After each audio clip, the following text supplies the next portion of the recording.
Be seated.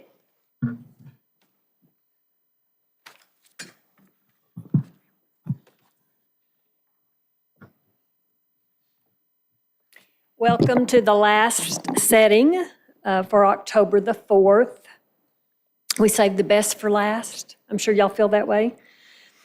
The case on the docket is 0722-00323-CR, Ronald Lee Howard versus the State of Texas. And Mr. Bennett, you're arguing for the appellant? Yes, ma'am. John Bennett, Indiana Johnson for Mr. Howard. Thank you. And will you be doing the entire argument? Yes, ma'am. And on behalf of the state, Mr. Wolfskill? Yes, Your Honor. Brian Wolfskill and Chris Stroud, who's just walking in for the state, and I will be doing the argument. Are we going to make Mr. Stroud do the argument, or will you be doing the argument? I will be doing it. Okay. We wanted to start without you, Mr. Stroud. I'm just kidding. You will each have 20 minutes to argue, and then Mr. Bennett, you have an additional 5 minutes for rebuttal. Thank you. Okay. Whenever you're ready. Thank you.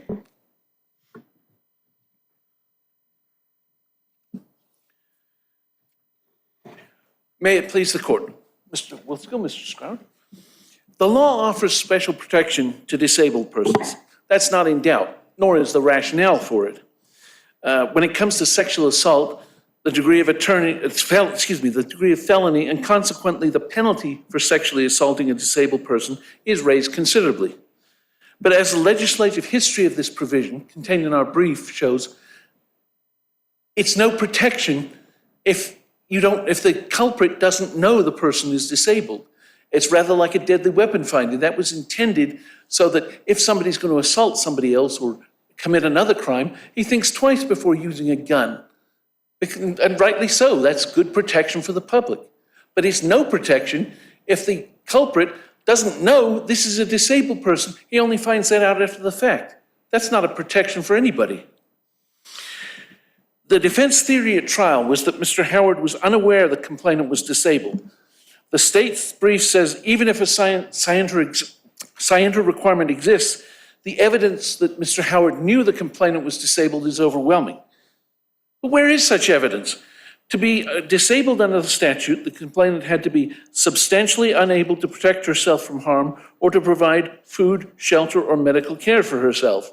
On the evening in question, where did this come up? Mr. Howard provided the food and the shelter, and medical care didn't come into it. And according to a state witness, her grandmother, the disabled woman's grandmother, Mr. Howard has never been told that she's disabled, and he hasn't been around her much, according to the grandmother and the sister. They haven't seen each other much. Well, wasn't there evidence that the appellant's daughter and the victim in this case went to school together?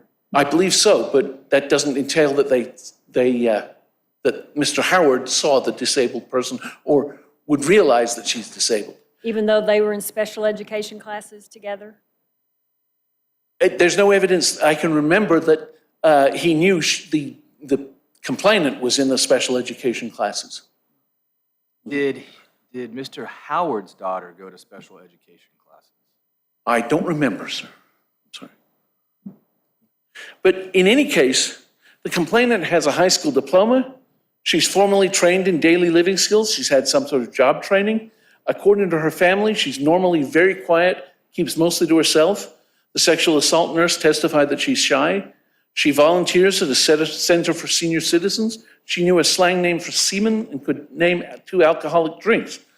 The educated experts the state brought said, yes, we can tell she's disabled, but these are people who have experience and training in recognizing disability. Mm-hmm. And your average, this uneducated truck driver and farmer, Mr. Howard, is supposed to know after spending part of an evening with her when they're all watching movies and she's probably not saying much because she's got a mouthful of pizza.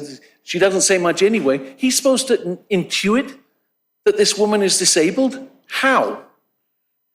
The state's brief said says the complainant and Mr. Howard were together for several hours before the sexual act took place, and that Mr. Howard, quote unquote, could have become aware of her disability at that time.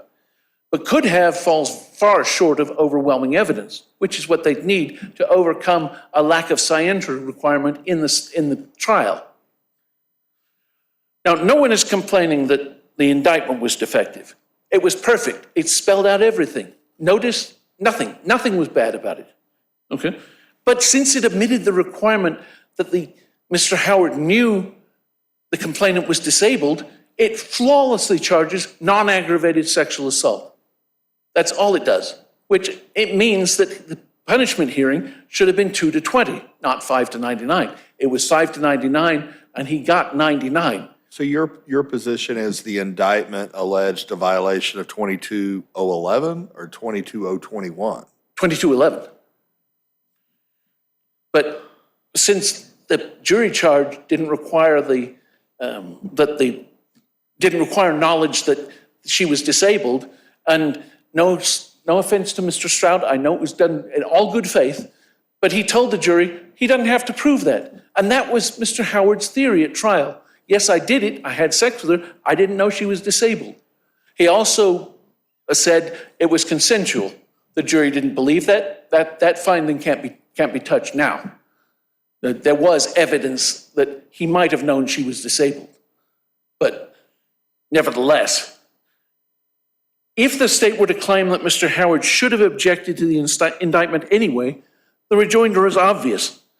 Why on earth should you complain about an indictment that charges you with something less than the state wanted?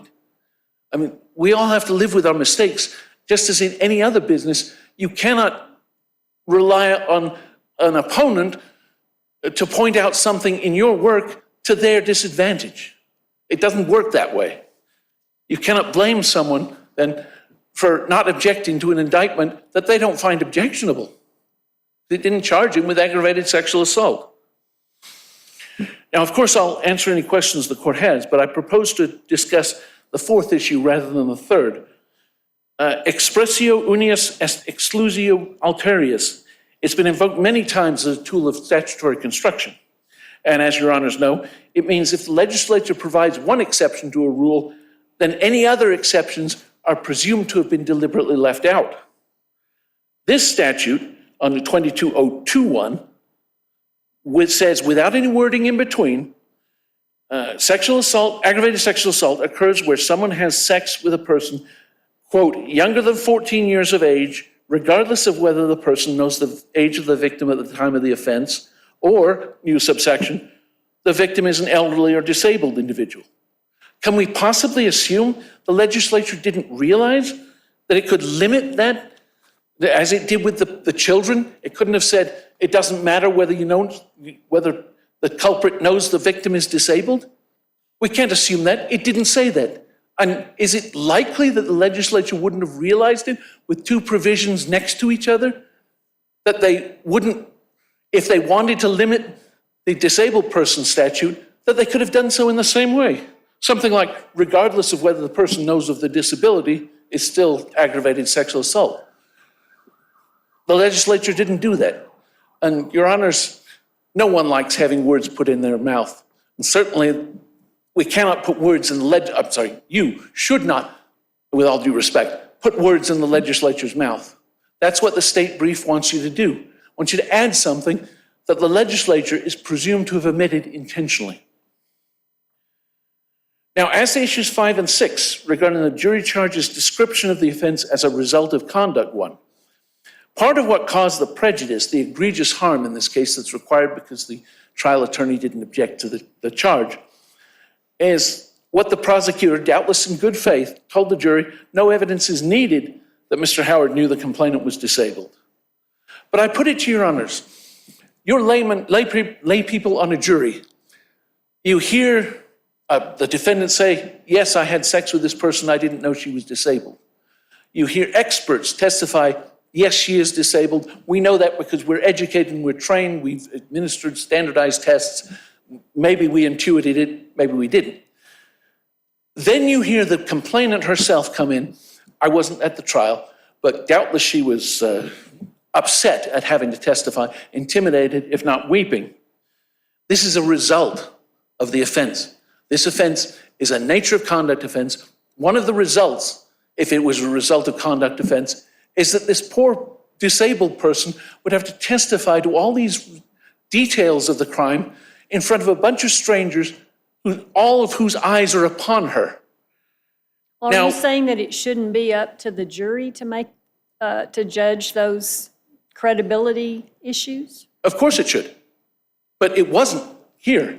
There was no requirement in the jury charge that Mr. Howard have known of the disability. The prosecutor, in all good faith, said, you don't have to have that. The jury, there was no credibility issue because the jury wasn't presented with that issue. Had it done so and had it found Okay, so Mr. Howard. the issue, I guess, then was consent. The appellant said she consented, and the victim testified she did not. Right, and that finding is unassailable. We're not challenging it. We think, let me flip over here. Yeah, Mr. Howard admitted on the stand he intentionally had sex with the complainant. That's not an issue. He claimed it was consensual, the jury disbelieved him. That's not something I can legitimately challenge.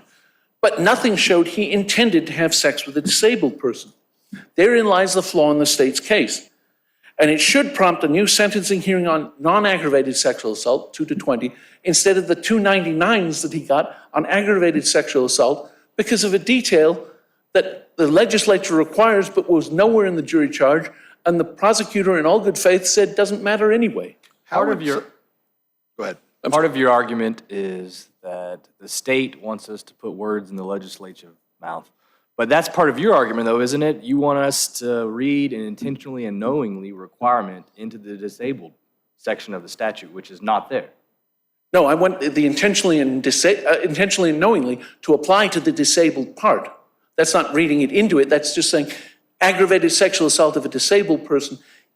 Intentional or knowing sexual assault of a disabled person means intentionally and knowingly raping someone you knew to be disabled. That's right, but you can see the intentionally and knowingly part of the statute fits in the first couple of elements of the sexual assault statute. But Yes. then later on, when it's aggravating with a disabled, the words intentionally knowing are not there. It just says, is a disabled person. True, but because it was left out, presumably intentionally, because it is in the victim is younger than 14 years of age, that it doesn't matter whether the culprit knew the age of the child.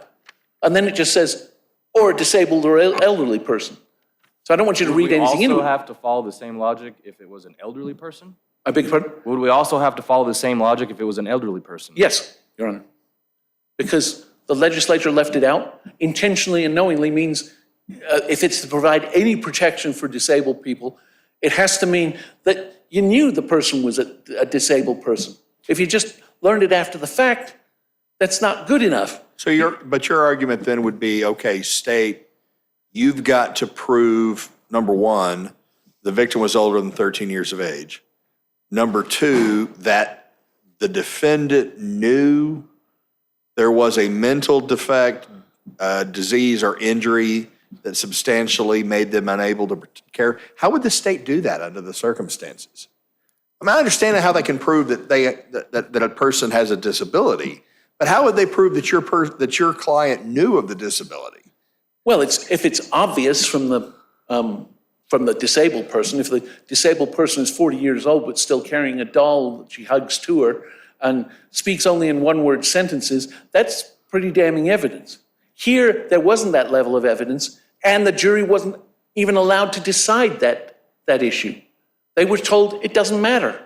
The jury charge didn't say you have to decide whether Mr. Howard knew this person was disabled or not.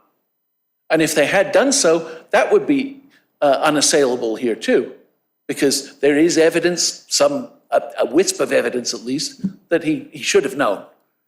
But you can't just, the evidence was not overwhelming, and since it wasn't, it can't be intuited here.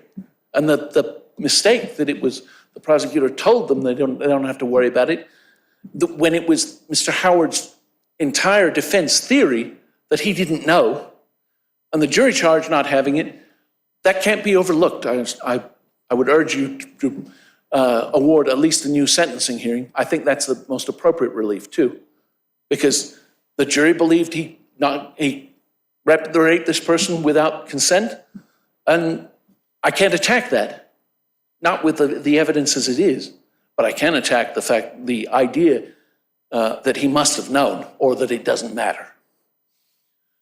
I see I have 6 minutes left. I'll be delighted to answer any questions the court has. I don't have any. Thank you very much. Thank you very much.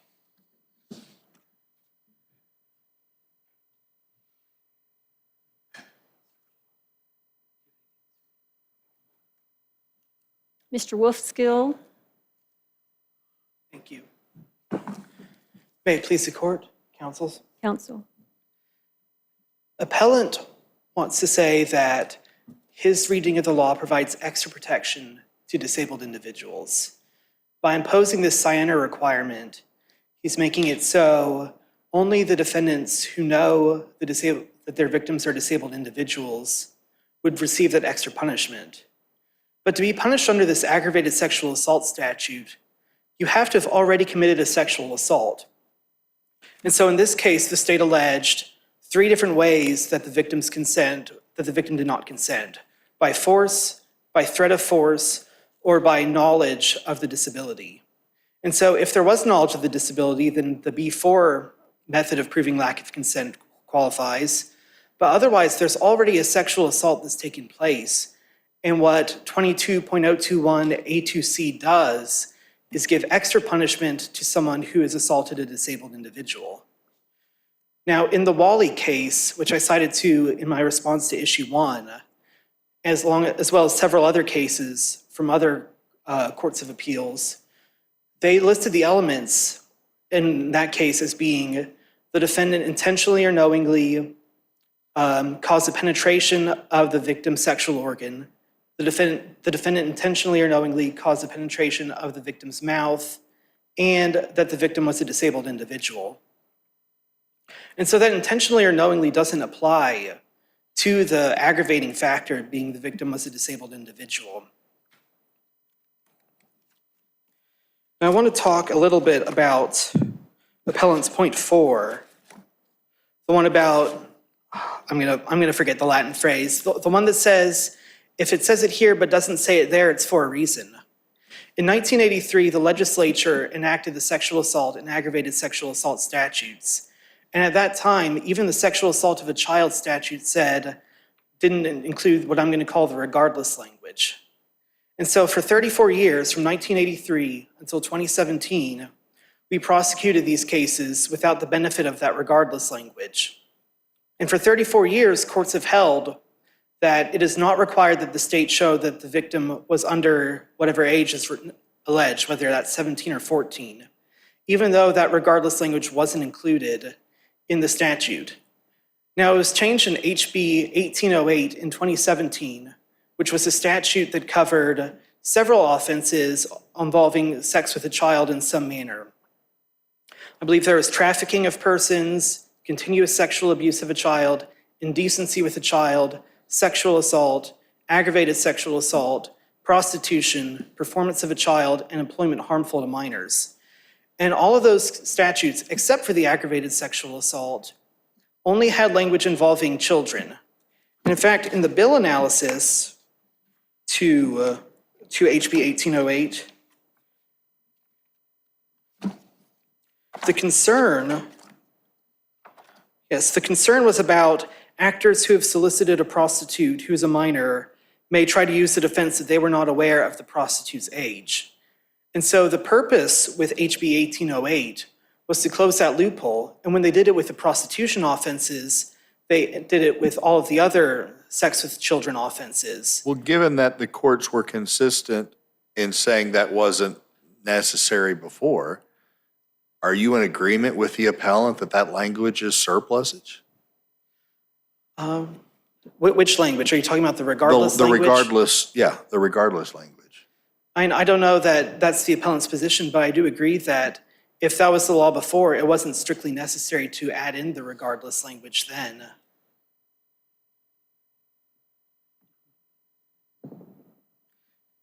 And I think there is case law showing that with sexual assault of a child, even after this regardless language has come out, saying that the pre-2017 version of the sexual assault with a child statutes don't include a scienter requirement with respect to the child's age. I'd like to discuss, I guess, my first alternative argument, that being the sufficiency of the evidence. It was actually the appellant's stepdaughter who was in a special education class, but the victim's grandmother did testify that the victim and the appellant's stepdaughter were in the same special education class. And that's how they got to know each other, and that's how the victim got to know appellant. And the grandmother also testified that the victim would go to appellant's house, I think she said as much as twice a month. Yeah, she said, well, they knew him for years, you know. I didn't go out there every day, but like on the weekends maybe, a couple of times a month or whatever. And that was in Reporter's Record, Volume 4, page 66.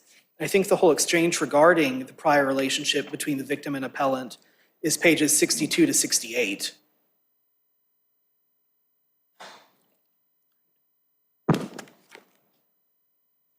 And then lastly, before I ask if there are any more questions, I'd just like to briefly address the jury charge issue. Now, as part of Appellant's Point of Error 5, because there was no objection, appellant has to show egregious harm. And I cited the cases Reed and Wilkins in that point, and then Saldivar in the next point, showing that when the defense is anything besides the conduct was accidental, using the wrong conduct element does not constitute error. So I know in the reply brief, appellant mentioned that in Reed, the defense was it never happened. And in this case, the defense is at both that it was consensual and that appellant didn't know that the victim was disabled.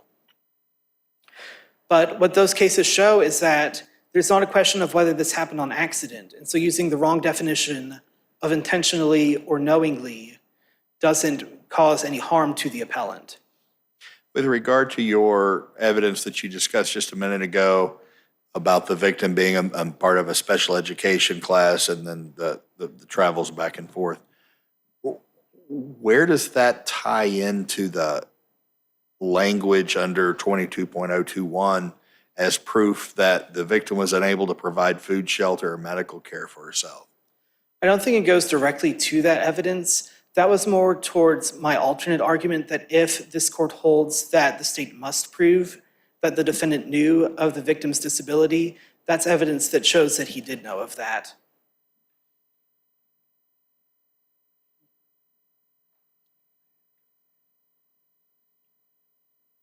Was there other evidence of the defendant's disability?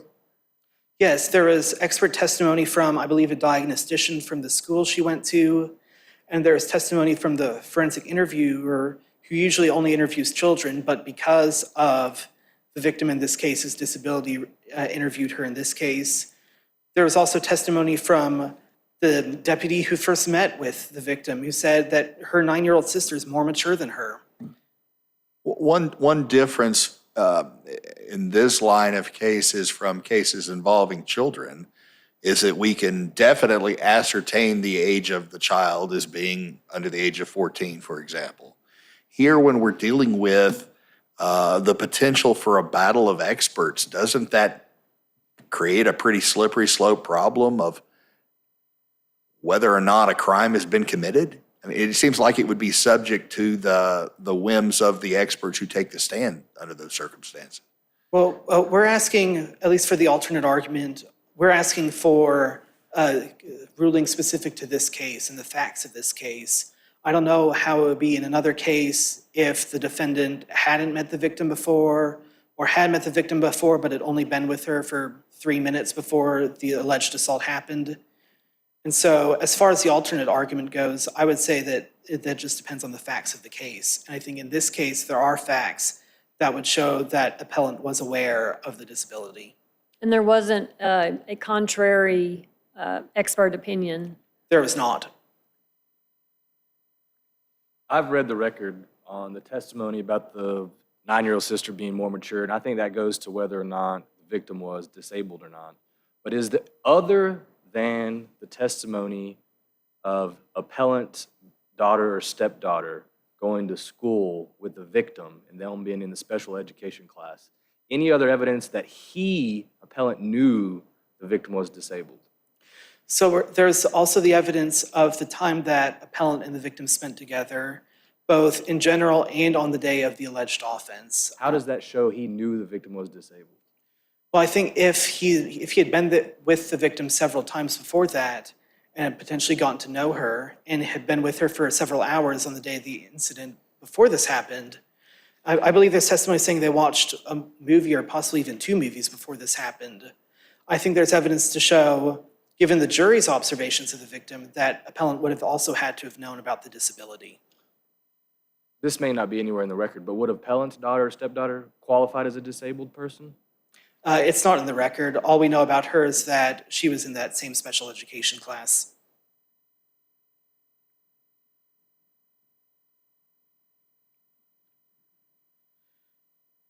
Well, if there are no more questions for me, I will yield the rest of my time. Thank you very much. Thank you.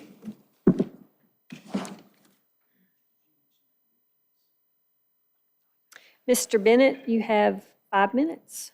Thank you, ma'am. Your Honor. First thing, just a few matters. Hang on just a second. First-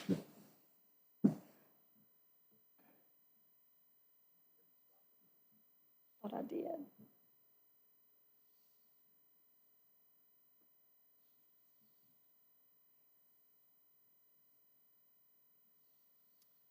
Well, I'm going to blame it on Judge Quinn for messing up the clock.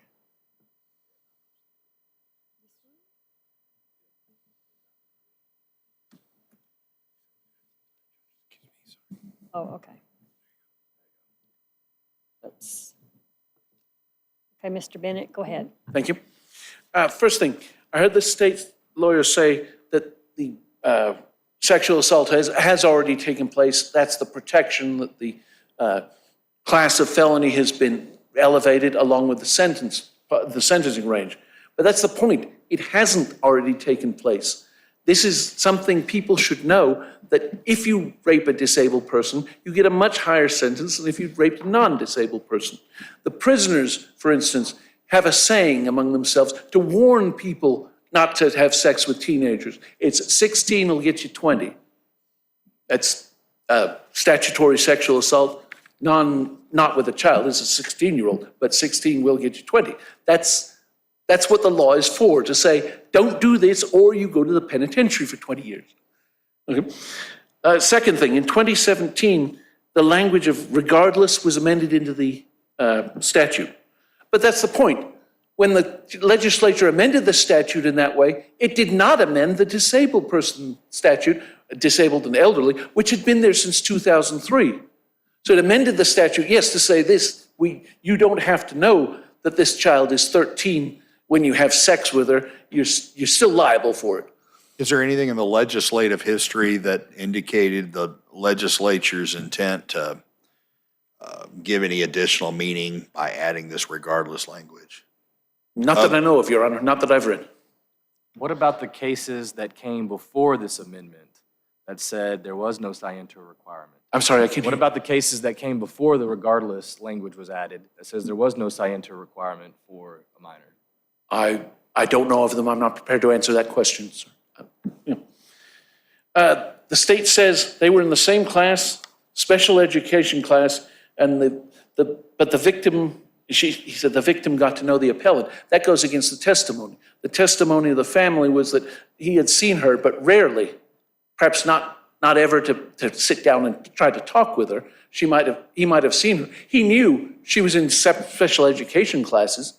But does being in a special education class mean you will never be able to provide shelter or food or protection for yourself? I don't think so. I've met some special education students that I wouldn't want them to have to protect themselves from me. There was expert testimony. She said that she was disabled, but Mr. Howard is by no means an expert. He's a farmer and truck driver.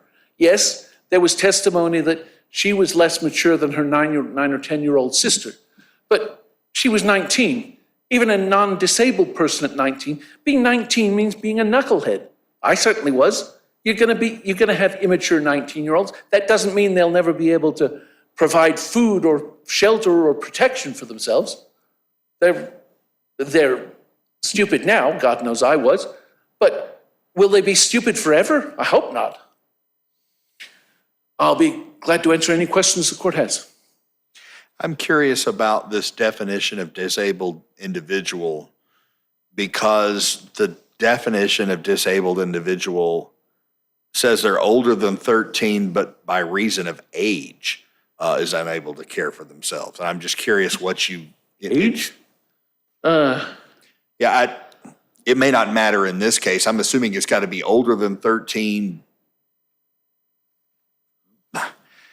But I don't know what that would include. I mean, I guess you could be a 14-year-old and be a minor and be unable to care for yourself, or advanced in age. And senile and therefore not able to do so, yes. Yeah, I mean, it's not relevant here. I thought it was odd that the legislature included that language as a part of the definition of a disabled individual. It is, but mine not to question why.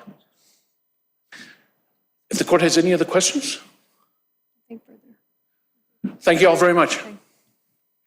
Thank you, Mr. Bennett, Ms. Johnson, Mr. Wolfskill, Mr. Stroud. Thank y'all for coming a little bit further than you normally would for oral argument with the Seventh Court of Appeals. We greatly appreciate the law school. Professor Sherwin, thanks for allowing us to come, and we hope it's been beneficial to the students. Very nice, thank you, Your Honor. Thanks. Your case is submitted. Thank you, ma'am.